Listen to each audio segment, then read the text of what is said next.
Hey everyone, thank you so much for joining us today for How to Get Stakeholders Hooked on Research, brought to you by Askable and UX Camp. I'm Lou Coyne, I'm an Enterprise Success Manager here at Askable, and I am super excited to host this discussion with our amazing panel of experts.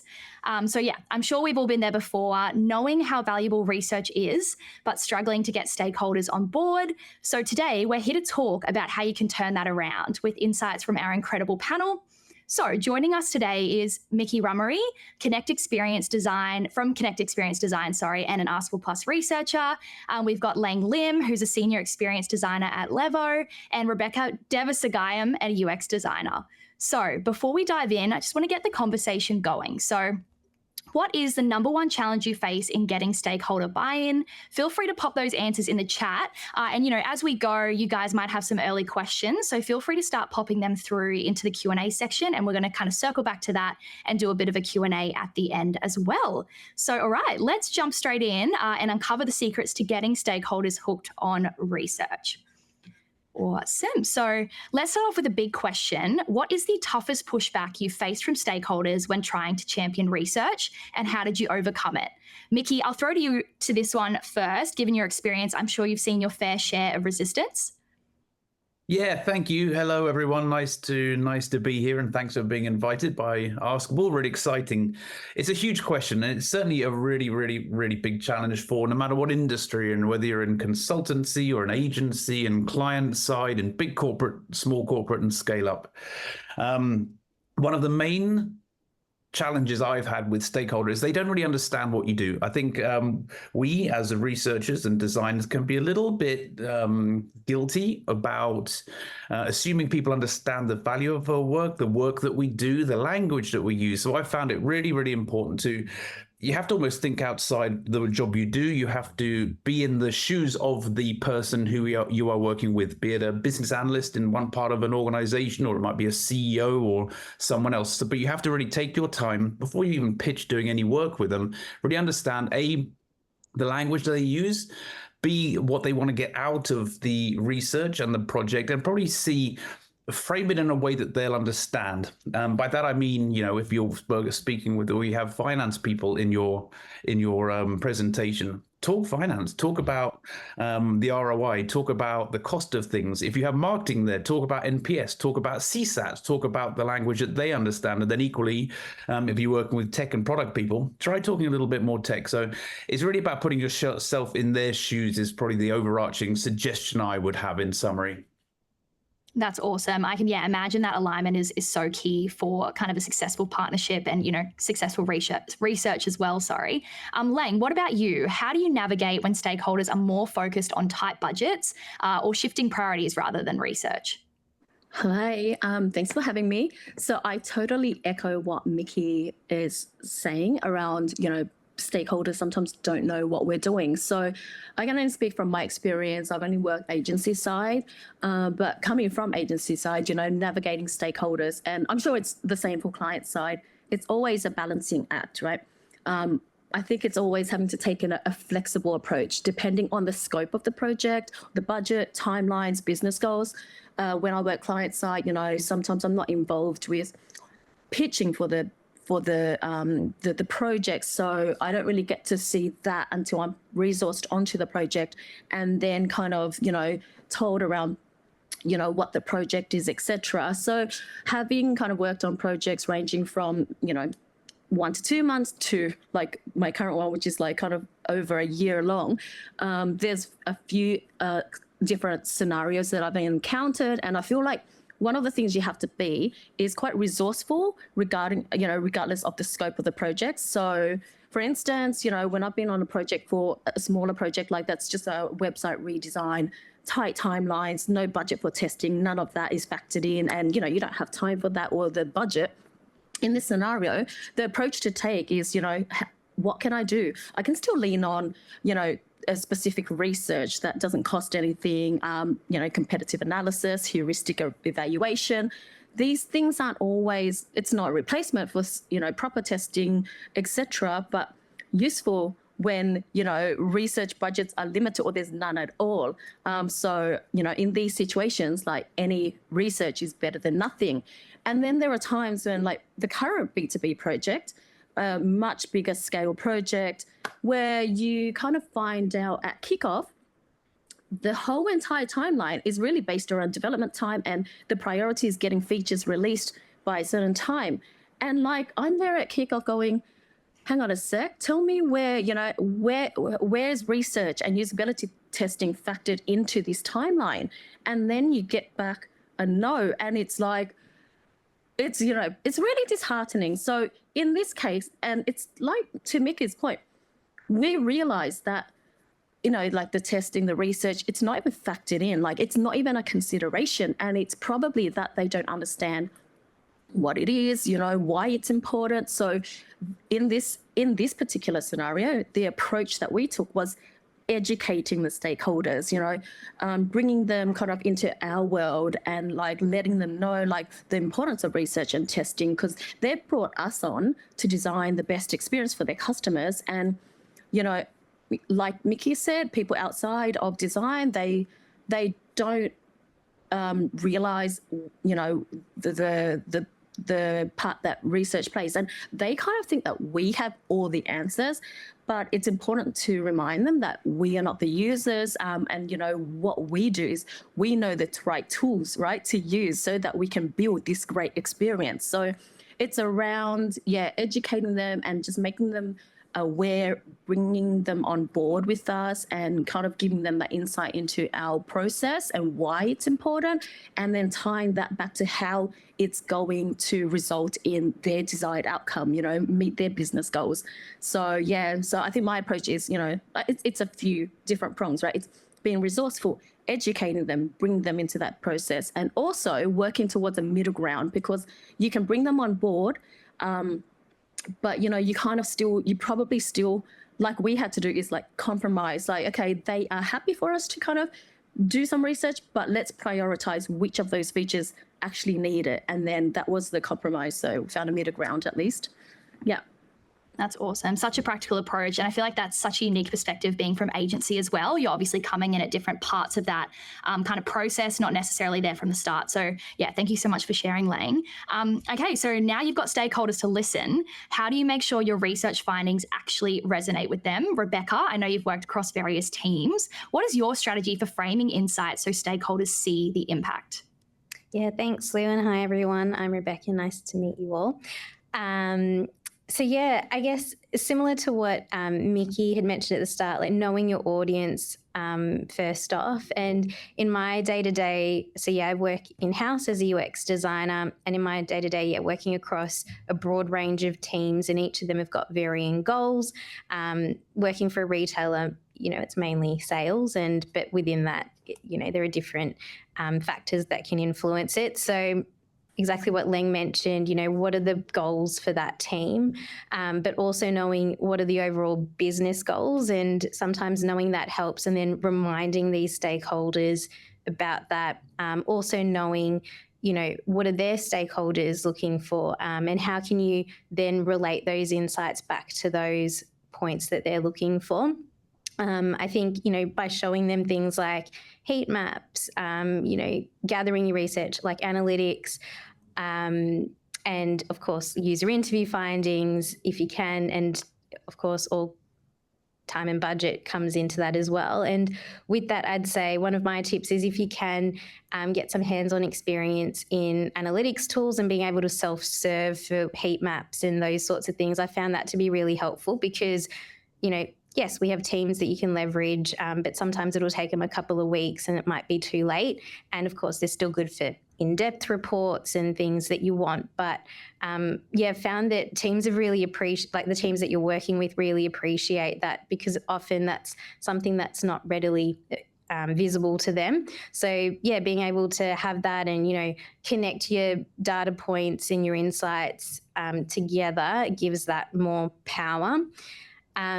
Also, on the topic of sharing those insights back to the team, some tips, which Lang, I know you've used as well, as, sharing those user quotes from interviews and playing that back to stakeholders, that's really powerful. Again, something they don't get to see in their everyday, and it really helps build that empathy with the customer.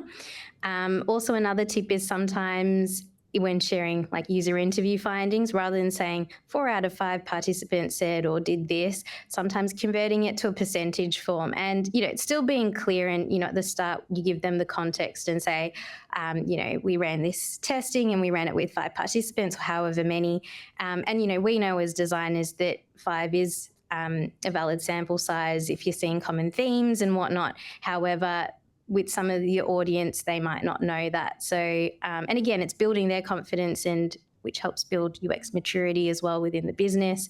Knowing your audience there. And now there might be a scenario as well where those insights that you've shared might not, and your recommendations still, might not resonate with the team. And in that scenario, it's, suggesting something like a phased approach to releasing, say, something that's online or, even in stores or wherever that may be. But also, promoting something like A/B testing, again, if time permits, and that really helps them see, does this change make a difference, or there's no negative impact from this change? And again, helping build that confidence with them. Awesome. That's great. And I think, something that resonated or came through, with all 3 of those responses there was, speaking their language, getting on their level, as well as, a bit of that education piece as well. So that's really great to hear. Cool. Let's change it up a little bit. So building trust with stakeholders, obviously, is so important. So how do you build those collaborative relationships so that stakeholders start to see research as a core part of the decision-making process rather than something that's tacked on at the end? Lang, what's your take on this? How do you foster that collaboration from the start? So I, like all of us who are in the design industry, like UX design, it's all about, let's understanding the user. And who are our users? They're kind of everyone, really. So I think with this, let's get to know the stakeholders, not just on a project level in terms of what do they want, like what are their business goals for this project, but we can also, this is personally an approach that I use a lot. People who know me know that I'm a people person, and I like to get to know who, I'm collaborating with on both a project level, personal level.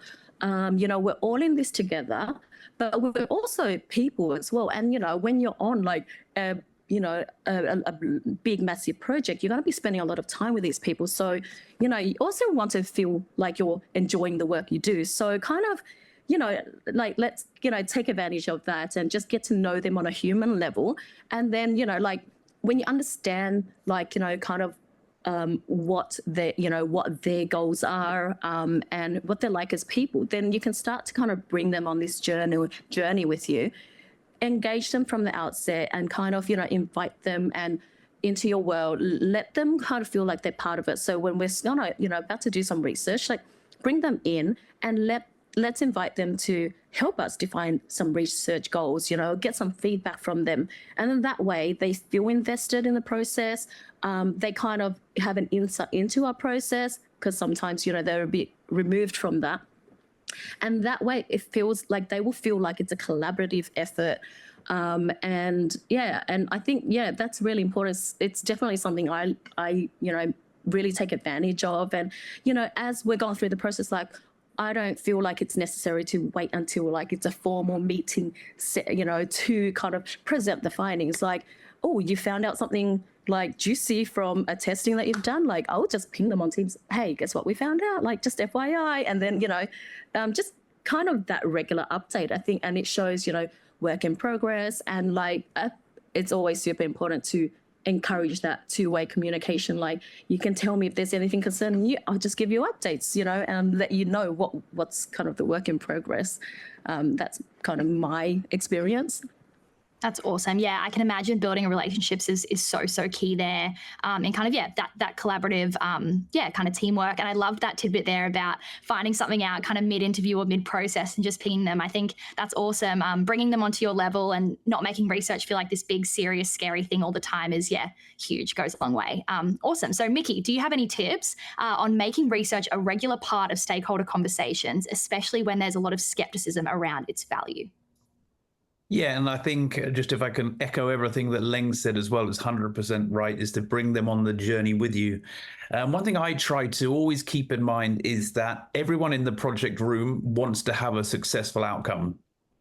And if you can engage with people from that level, I think your language changes a little bit, even though, as you say there, Louise, there can be a bit of reticence about, bringing research in and, is it going to take longer? Is it going to take more time? But if you can really articulate the value of the research or the design that you're doing, it will naturally foster a collaborative environment. If you can emphasize that you're not trying to, override anyone or sort of make people's jobs harder, you're actually helping them to a better outcome. If you can articulate the challenges of not doing good research, you can do that in many different ways, of course, from you showing some videos of user research you've done previously and how that improved a product outcome, or having some user feedback about areas that could be improved. I think it's super important to remember there are egos in the room. Even though people want to have a good outcome and do want to have a positive launch of the product, there will naturally be a bit of ego. So as a researcher or designer, you have to be the almost like a game show host, helping all these different people come together to be able to get a positive outcome. And that's a skill set to learn as well. It's not just being able to create beautiful customer journey maps or wireframes or designs. Having that human soft skills is super important thing to work on and to develop. So there'd be a couple of things I think of. The other one as well, talking about collaboration, is there's no such thing, in my opinion, as oversharing.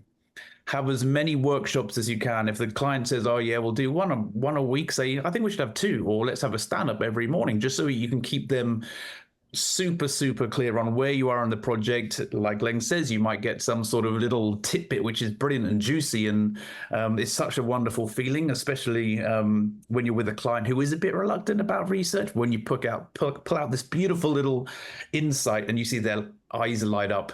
I don't know about you, but I get hairs on the back of my head thinking, oh, brilliant, I'm doing good stuff here. It's really good fun. So yeah, oversharing is not a bad thing in this instance. Yeah, I love that. I love the way you put that as well, the oversharing piece. That's awesome. Yeah, great stuff. Yeah, cool. One thing we know that's key is winning over skeptics, right? So what is the role of storytelling in converting even the toughest stakeholders into advocates for research? Rebecca, I would love to hear your thoughts on this since you've had some success with this in the past. Yeah, thanks, Lou. So yeah, storytelling helps, I guess, bring stakeholders and everyone working on the project back to the context of what's happening, also building that empathy with the customer. So, some examples might be, for example, like a journey map, mapping out what the customer's going through and then highlighting the successes, the pain points, the things that they desire and that they want, to help articulate that. I don't believe there's, a single approach to storytelling in terms of like the actual format of it. So we'll share some examples in terms of presenting of what I've used. And, again, it depends on your audience, your time frame and that kind of thing. But yeah, one example which I just shared, which was, a journey map, and included in that would be something like visuals. So rather than like taking them through the whole map and going through everything, that can be a bit tedious.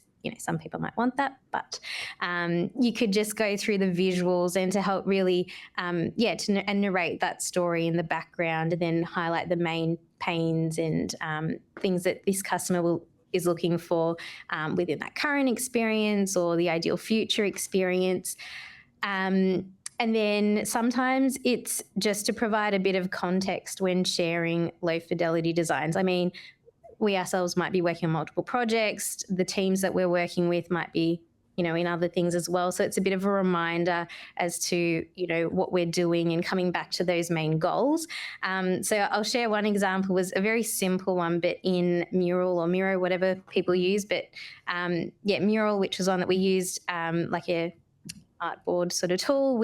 I popped in just some pictures and GIFs, which were, to demonstrate and provide a bit of that context before actually getting into the low fidelity designs, so that, people are on board. And with that, tried adding in a bit of humor to that, although the one part that got me was that it was a virtual call, and I was sharing my screen. I couldn't see anyone's expressions, but I was halfway through and I was like, Beck, we've just got to go with this, just keep going.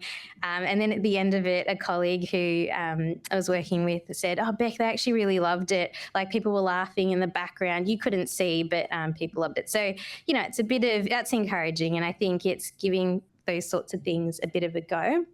But the most, one example as well with, providing those pictures or things to demonstrate a story was working with a team who were very familiar with that space and that area, but I was new to it, and got them together and got an understanding from their perspective on, what the process was like and what things were happening. And then I'd gone into one of the stores to talk to a team member about their experience with this particular service. I took a couple of snaps of what the customer would see, as well as the equipment that was there.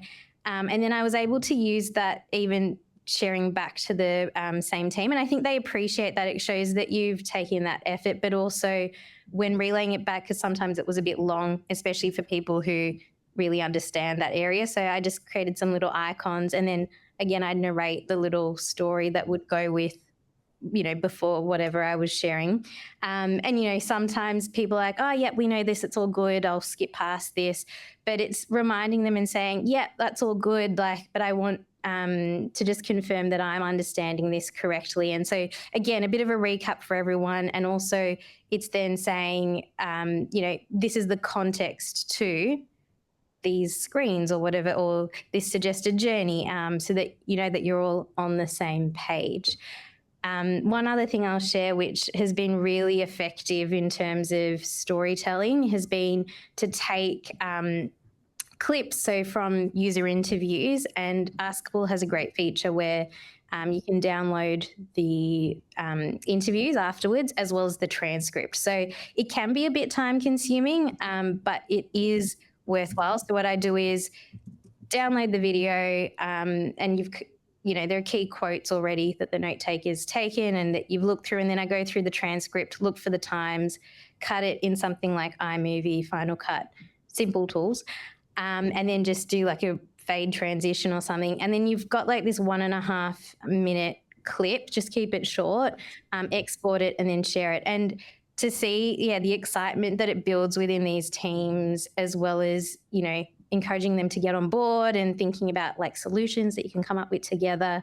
And then they, want to share that around, which is great. And the other thing I do is I cut the frame a bit so that you de-identify the participants. But a little bit of fiddling, but it's well worth it with that one.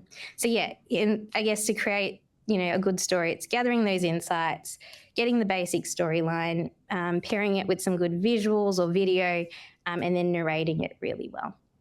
That's awesome. Yeah, on that, Rebecca, in terms of the visuals, that's something I've been exploring with some of my clients in terms of that, reporting style. And maybe sometimes when it's right, moving away from that really in-depth, detail, word-heavy research report to, those more, visual aids, video clips and stuff like that. I feel like, that helps keep things engaging, especially for people who aren't in that research, headspace every single day. So that's awesome. Lang or Mickey, do you guys have an example of a challenging stakeholder relationship that you've managed to turn around? Super, super keen to hear from both of you as well. I'm happy to go if you want, Lang. Yeah. Yeah, no, and if I can only add all the pluses to what Rebecca was just saying about using all the tools available to you to be able to sort of tell your story as well as possible. So I had a situation, it wasn't too long ago, I was working with a scale-up, and I was doing some research, and I was sort of working on this new digital product for them. And the product owner was super on board with research. You know, he wanted to do more, but the CEO was, and I won't mention the name, but it was kind of, what's the right word? You know, those kind of owner-started businesses, oftentimes they're a little bit confident in what they know. You know, I've been in the industry for 20 years, so I know exactly what my customers want. So we weren't getting traction with them, and it was, you know, it was getting quite frustrating in a certain sense. But creating a video, like Rebecca said, which, to be fair, the guy, I think he watched it on the tram on the way into work, was all he needed. To your point, sometimes, you know, a picture, the saying is a picture speaks 1,000 words, and a long form document or slide deck is great if you're in the right audience. It goes back to my point at the beginning, knowing your audience. Creating a short show reel about user research and these insights that we had, which I think was only like a minute and a half long, but that had more impact than a 10-page, 10-slide deck. So what it did show to the CEO was sort of the struggles the users were having, frustrations in the concept, and the emotional impact of poor UX. So with just that short piece of work, and it was a little laborious to get it together, it might take half a day or something, but once you had that asset, it could be shared with the CEO, and of course he could then share it with other stakeholders around his partnership. So it was a super, super, super powerful thing to do. So more of that. Thanks, Mickey. I also just want to add, so when you get pushback, when you ask for kind of, you know, some like time to do a bit of research or testing if possible, and you get a no, I would say don't always accept that no, because that's what happened for this, you know, project that I'm collaborating with Rebecca on. Very early on, we got multiple no's from different levels, program manager, like, you know, product owners, etc., saying it's not factored in, there's no budget. But, you know, I was fortunate that, you know, working with Rebecca and her team, and they are, you know, advocates of testing, we were on the same page, and we all, you know, felt that, like, you know, we really need to push for this. We don't need research, that much research and testing, but there are certain features that we're going to be designing that's brand new, and we will need testing and research for those. So we need to push for that.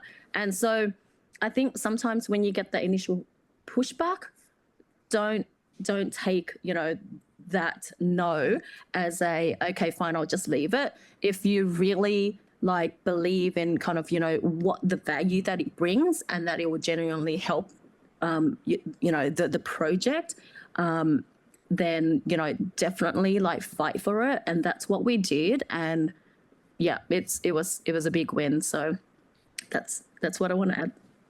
Awesome. I love that. And I feel like stories of actual experiences go a long way. In terms of resonating with, I'm sure, the people here watching today. I always find, hearing from my clients and hearing actual stories helps me connect a little bit more as well. So no, that's really, really great. Thanks for sharing, everyone. We might move on to the Q&A section. So for everyone watching, if you want to jump in and add your questions, I think I saw maybe one or two come through already, which is great. And just a reminder that the most upvoted question will actually win a ticket to UX Camp NAM on Friday, the 18th of October. So get in, get voting. That's really exciting. Before I jump into that Q&A section, I might address one of the kind of pushbacks or challenges that came through at the start of the webinar. So someone touched on, struggling to build that trust in terms of the accuracy of results with stakeholders. Did any of you want to jump in and maybe give your thoughts on that?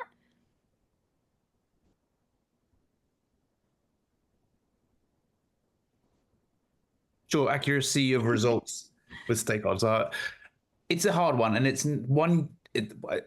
I think even with the event of these new technologies coming around, Miro, Figma, AI, there's always going to be that question from the stakeholders, because they want to, or they believe that the insights that they've got, that they've built, and they're starting to develop a project, are the right ones. So with accuracy of results, again, I'm a big advocate when doing qualitative research is videos and show reels and video clips and that kind of thing.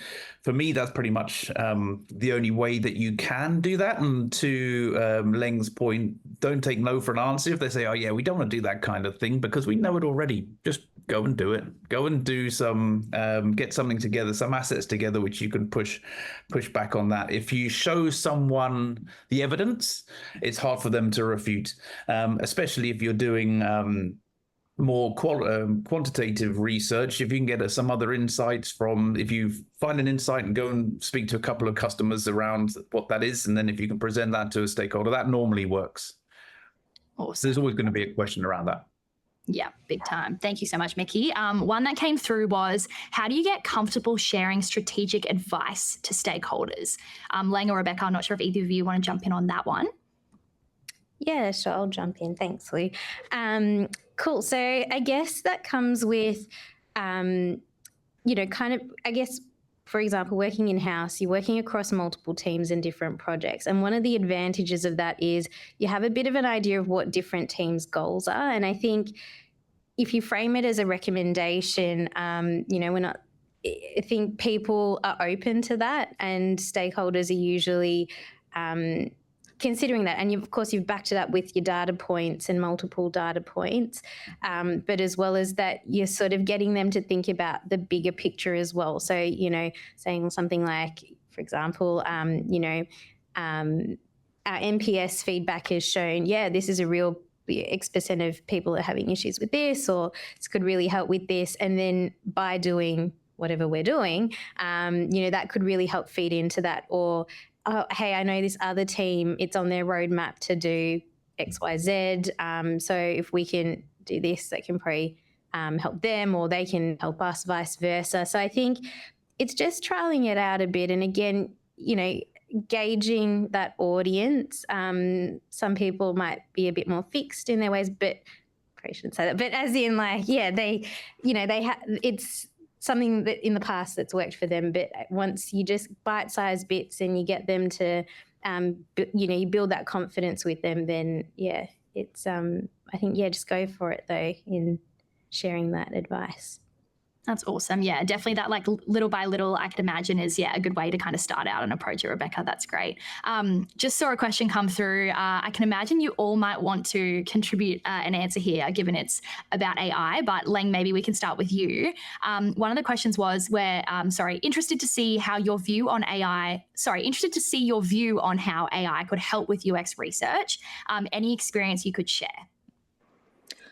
I have kind of less experience kind of in the AI space. One of my colleagues is really kind of leading that within Levo, and she's doing a great job. And it's definitely something I'd like to kind of get more involved with. But I definitely heard about, and I think Askable maybe kind of has something in this space where AI is kind of being kind of integrated into research tools to kind of help with the kind of usability testing or research. And I think the great thing about something like Askable is that, it's a great tool that for those companies who have little budget, you can do quick, and also time. So I think someone else kind of asked about, or mentioned that the perception that it takes too long to do research and stuff like that. But if you're using efficient tools, you can get research quickly, and it doesn't have to take that long. So I think with AI coming into the fold, it will help people, get insights quicker, and then stakeholders who have that pushback of, oh, it's going to take too long or it's going to cost too much, then there's really no excuse because AI is going to kind of help with the time, and the costs are not that much. So that's my kind of insight, but really I'm interested to find out more about that and how that's going to evolve. That's awesome, Leng. Yeah, something we actually covered. We did a webinar on AI a couple of weeks ago with our head of product, and something he was kind of saying is, it's a tool, right? It doesn't need to replace researchers, but it can be utilized to, make research more effective, faster, cost effective as well, Leng, as you were saying. Rebecca or Mickey, did you have anything you wanted to share on that topic? After you, Rebecca.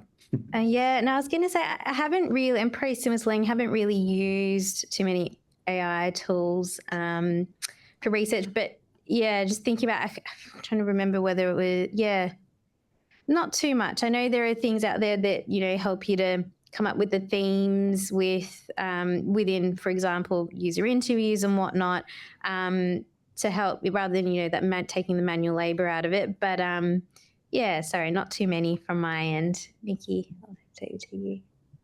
For me, I see it as one of the greatest additions to our toolkit that we have.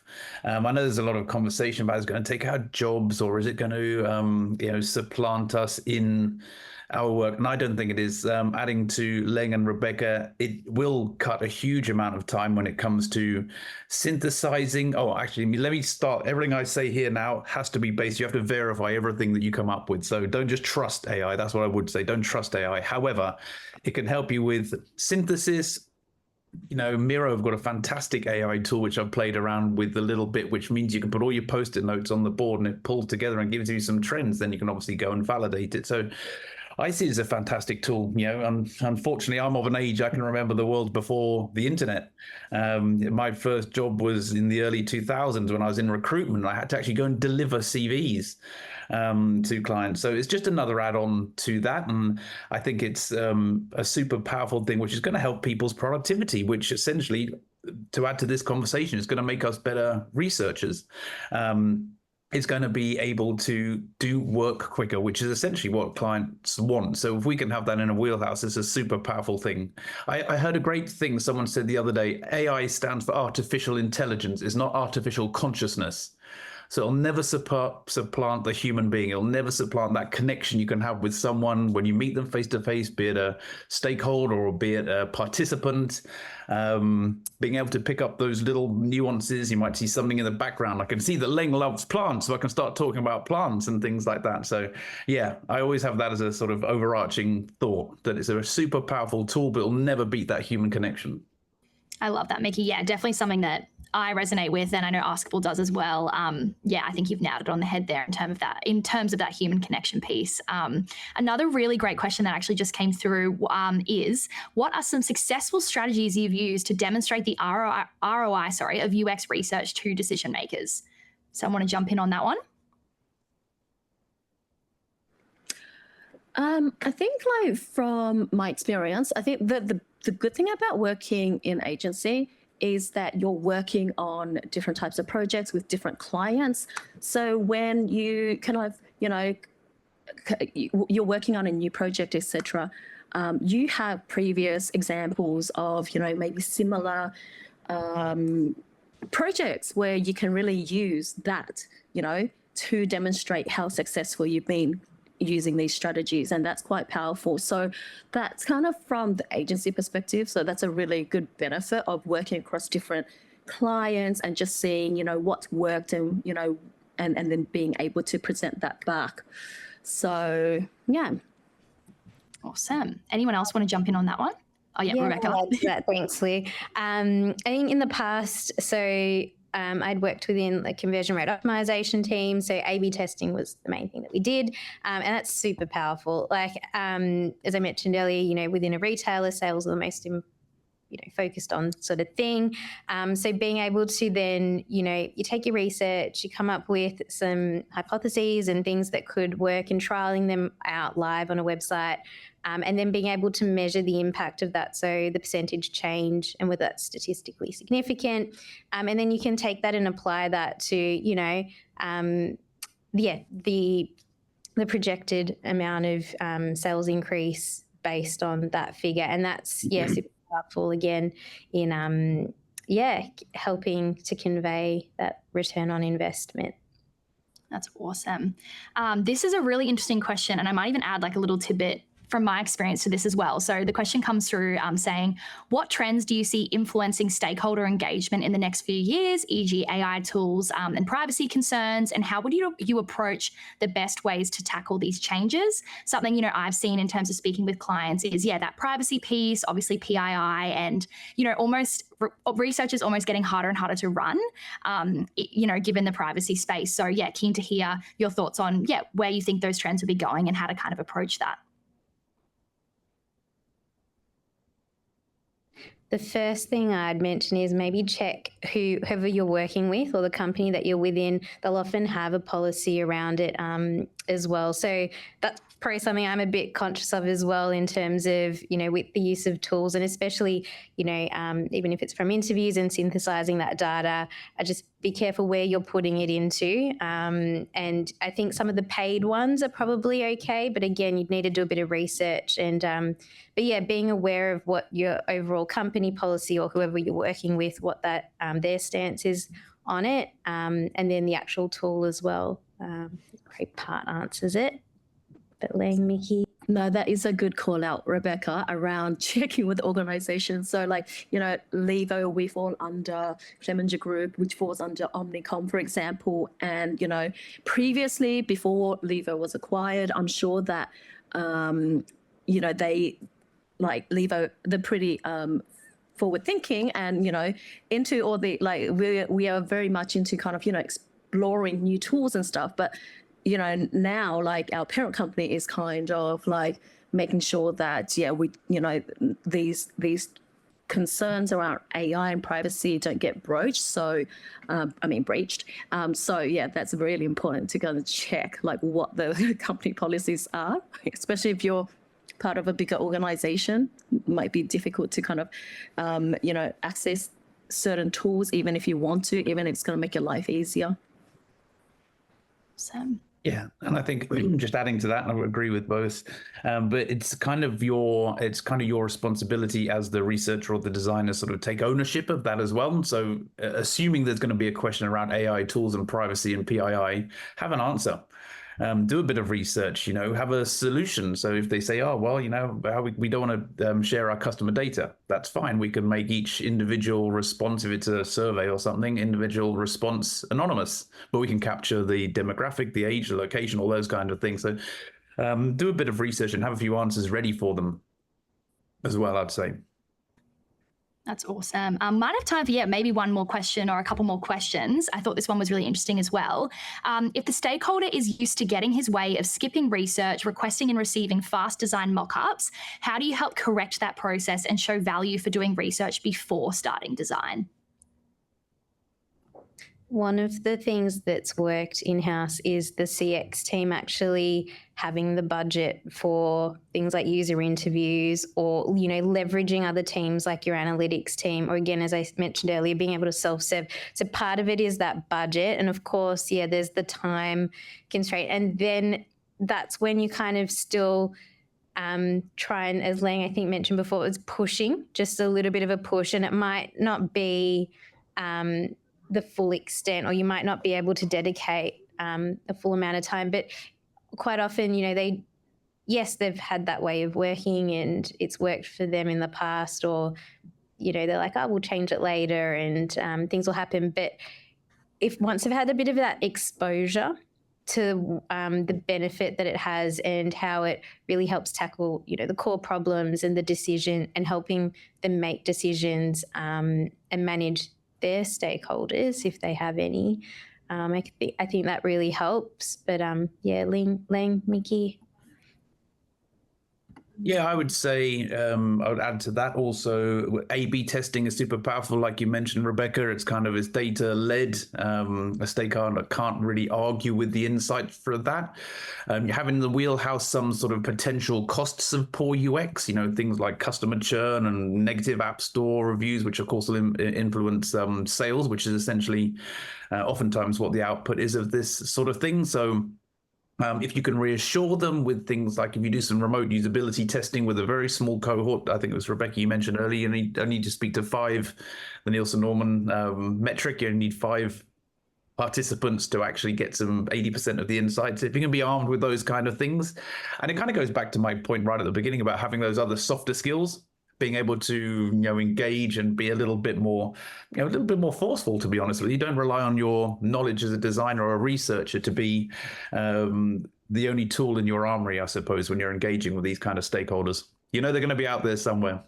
Yeah, and I want to add to that with the, being sort of forceful, and it's kind of like if you went to a doctor and were like, oh, you've got this problem, hey, I want you to do it this way to fix it, they're not going to, they're going to be like, sorry, this is the process. And so really, standing up for the process, and this is why we do what we do. And I know our design lead always advocates for that and reminds us to, tell them, hey, you've come to us, sure, we're going to help you, but this is our process and what we do. Awesome. Lang, I saw you turn your microphone off before. Did you have anything to add there?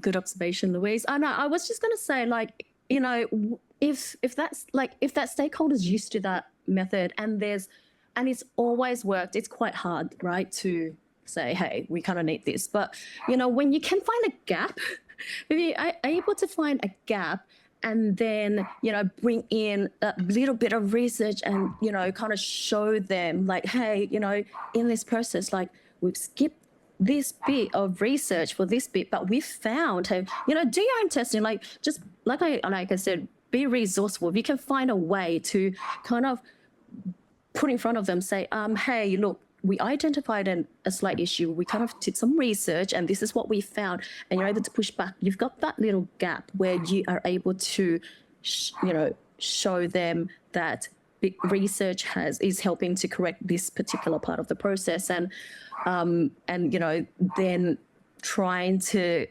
get them to see it. But yeah, it is challenging, but I think it's just trying to find that little gap where you can kind of move in and show the value. That's awesome. We might finish off with one more quick question.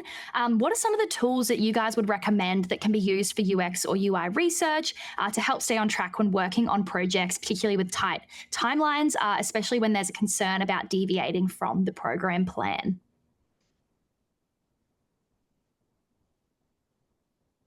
Sure, I'll go.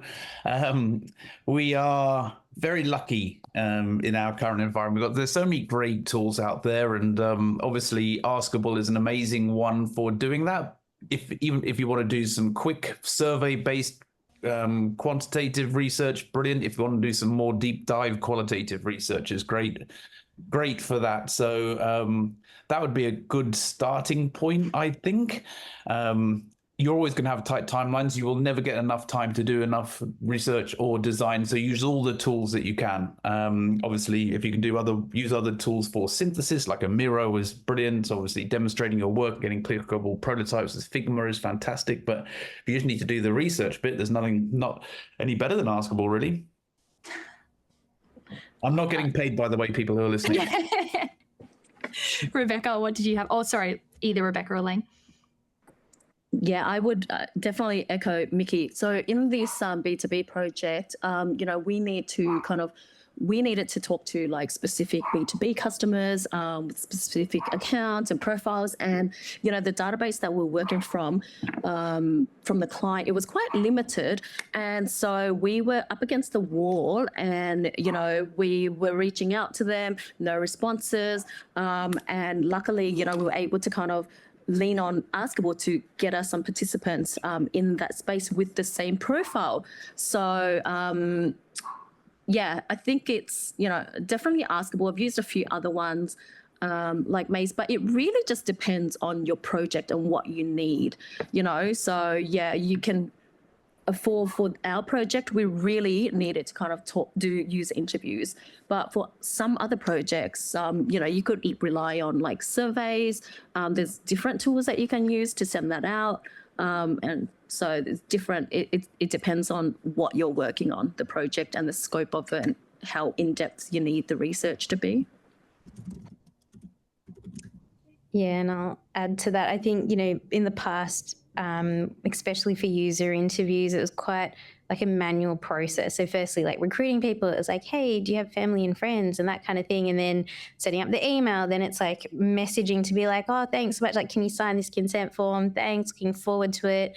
And then on the day, like you might have multiple interviews like stacked up one after the other, but you're also trying to in the background go, hey, you know, Lou or Mickey or Ling, like looking forward to our next like seeing you shortly, but it's all automated. So that takes a bit out of it. And the other thing I'd say is like leveraging, if you're, you know, working within a large organization and there are teams like your analytics team or customer insights that might run in, you know, surveys, leveraging them to do the work for you.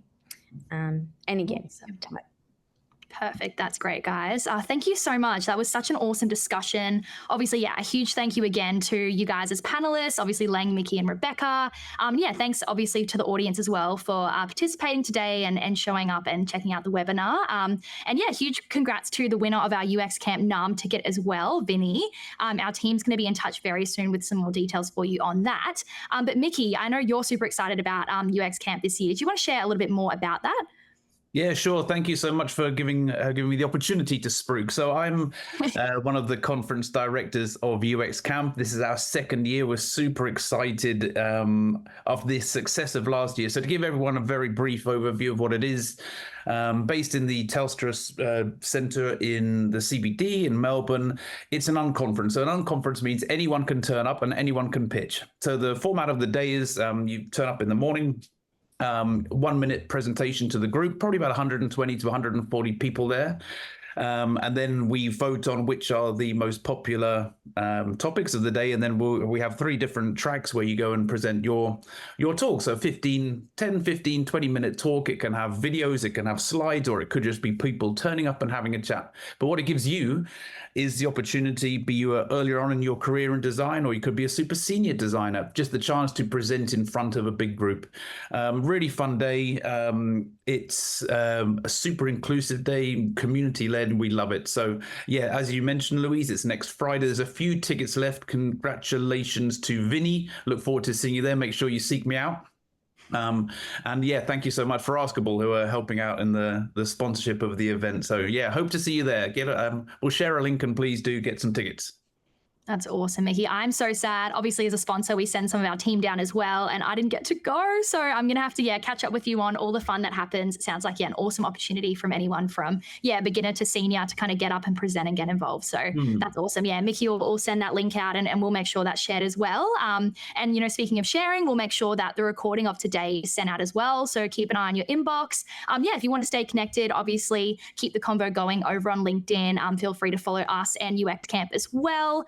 And yeah, of course, as always, the Askable team's here to support you all as well. So don't hesitate to reach out via LinkedIn or jump on our website and get through to the team. They'll make sure you're supported there. And thanks so much again. Thanks to you guys for being panelists today. And thanks for tuning in. We'll see you next time. And maybe some people will see you, Mickey, at UX Camp very soon. Have a great day, guys. Thanks so much.